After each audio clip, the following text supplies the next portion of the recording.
Jika Islam itu rahmatan lil alamin, rahmat bagi semesta alam, kenapa ada banyak negara Islam yang masih penuh konflik, bahkan tertinggal dibandingkan negara-negara baju yang kebanyakan non-Muslim? Dia memberikan contoh waktu itu, contohnya Jepang. Ya, ini jawabannya juga bisa kita kembangin karena ada dua pertanyaan praktis di sini. Yang pertama adalah kenapa orang-orang Muslim itu tertinggal? Kalau kita baca sejarah, ternyata dunia Islam tidak selalu tertinggal. Kalau kita baca sejarah, justru ada banyak sekali para ilmuwan Barat yang mereka seolah-olah ngomong begini, kenapa peradaban Barat itu berhutang pada peradaban Islam? Karena Islam adalah salah satu peradaban yang menjembatani peradaban Yunani sama dengan peradaban Barat modern.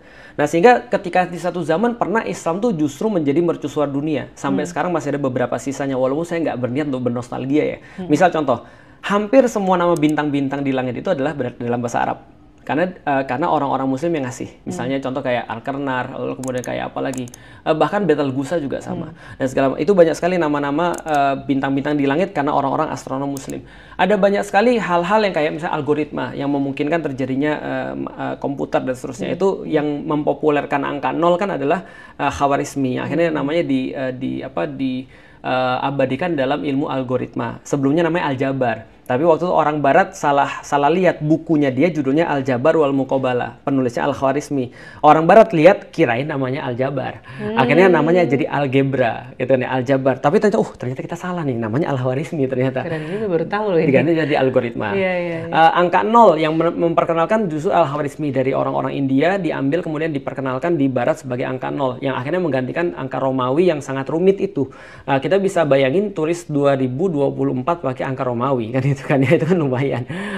Kamera itu kan adalah bagian juga daripada pengembangannya Ibnu Al-Haisami misalnya. Ilmu apa lagi? Ilmu kesehatan, ilmu germ teori itu yang memperkenalkan orang Muslim, namanya Ibnu Sina. Ada beberapa yang lain juga kimia itu juga memperkenal Jabir Ibnu Hayyan. Al-kimia by the way itu bahasa Arab juga. Nah, artinya kalau kita lihat Islam nggak selalu tertinggal. Nah, pertanyaannya kapan Islam tertinggal? Ketika mereka terpecah belah. Ketika mereka terpecah belah dan menjadikan persis seperti kata Rasulullah yang Rasul khawatirkan, menjadikan dunia sebagai tujuan mereka. Maka mereka sudah lupa sebenarnya mereka hidup ini untuk apa. Maka akhirnya mereka terjebak seperti orang-orang zaman dulu terjebak. Persis ketika Barat, ketika itu terjebak dalam Dark Age. Nah, menariknya adalah kalau misalnya Cici mau search, Dark Age itu sama dengan Age of Faith. Ketika mereka kemudian menjadikan gereja, mohon maaf ya, ini aku cuma cerita sejarah tanpa bermaksud untuk apapun. Ketika waktu itu gereja dijadikan sebagai institusi yang cukup penting di dalam pemerintahan, itu satu tingkat di bawahnya landlord, itu adalah kaum gerejawan, di bawahnya itu ada kaum ilmuwan dan proletar. Nah, waktu itu sains hancur tuh. Karena gereja memaksakan dogmanya pada saintis, sehingga muncul revolusi Renaissance itu dan seterusnya. Nah, artinya di satu titik pernah Islam tidak di paling bawah dan Eropa tidak paling atas. Bahkan sejarah mencatat yang sampai sekarang misalnya ya, dulu pernah ada kekhilafan Islam yang membantu Irlandia ketika The Great Famine. Dan ketika itu dia bantu dengan jumlah yang sangat besar sampai Ratu Inggris itu Ratu atau Raja Inggris menolak bantuan itu karena bantuannya lebih besar daripada bantuan dia. Jadi nggak boleh. Akhirnya kapal-kapal itu kemudian dikasih makanan sampai dibuat tugunya ya di Irlandia itu. Nah, artinya dulu pernah Eropa tuh terpuruk banget dan Islam tuh justru bangkit banget. Nah, pertanyaannya adalah apa yang membuat kemudian jadi kayak sekarang? Jawabannya sederhana. Jawabannya sama. Barat bangkit dengan kemudian orang Islam hancur sama, meninggalkan agama. Ketika Barat meninggalkan agama, mereka memisahkan sekuler itu, mereka memisahkan antara agama dan kehidupan, mereka bangkit tuh. Muncul ilmuwan-ilmuwan karena nggak lagi dibatasin oleh gereja. Sedangkan ketika Islam ikut-ikutan meninggalkan agama karena mereka lihat waktu itu Barat bangkit, akhirnya hancur. Karena mereka kehilangan ruhnya mereka. Nah, itu dibahas dikit oleh Machiavelli dalam bukunya The Prince. Bagaimana kemudian kondisi struktur masyarakat Eropa dan kondisi struktur masyarakat Islam itu sangat berbeda pada saat itu. Yaitu adalah pemimpinnya. Kalau pemimpin orang Islam itu satu untuk semua, kalau Eropa itu satu-satu. Bedanya adalah apa? Kalau di sini satu dihancurin belum tentu yang lain hancur. Yang satu ini kalau selama masih ada satu pemimpin mereka nggak hancur. Tapi kalau hancur satu pemimpin hancur semuanya. Nah, itu kondisi sekarang. Mereka terpecah belah balik lagi.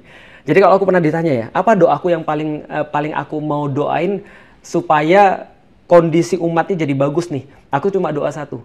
Bisa nggak sih umat muslim itu jadi satu lagi?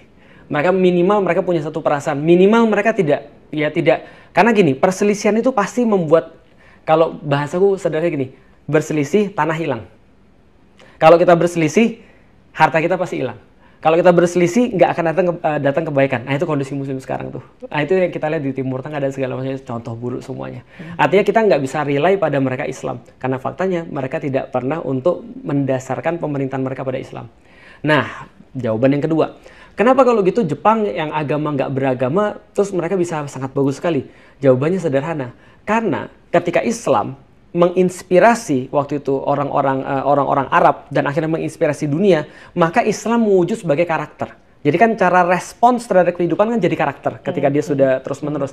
Nah, karakter itu ada pada orang Jepang.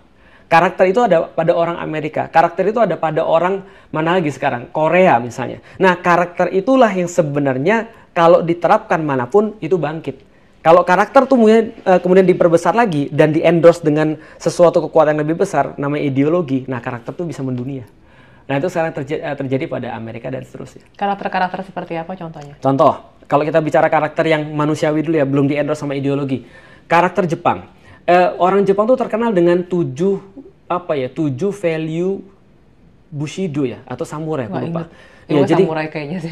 Jadi misalnya contoh ya, salah satunya truthful. Dia bilang jujur pada segala sesuatu. Iya. Jadi berkata jujur, berkata benar itu adalah bagian daripada value-nya mereka. Apalagi yang satu lagi selfless. Bahwasanya kita tuh tidak ada apa-apanya, harus menghilangkan keakuan. Bahwasanya kita nih hidup bukan untuk diri kita sendiri. Ada lagi service, melayani. Nah, itu yang jadi samurai. Kita harus hidup untuk melayani orang, melayani satu nilai yang lebih besar dan segala macam. Aku lupa tapi ada 7.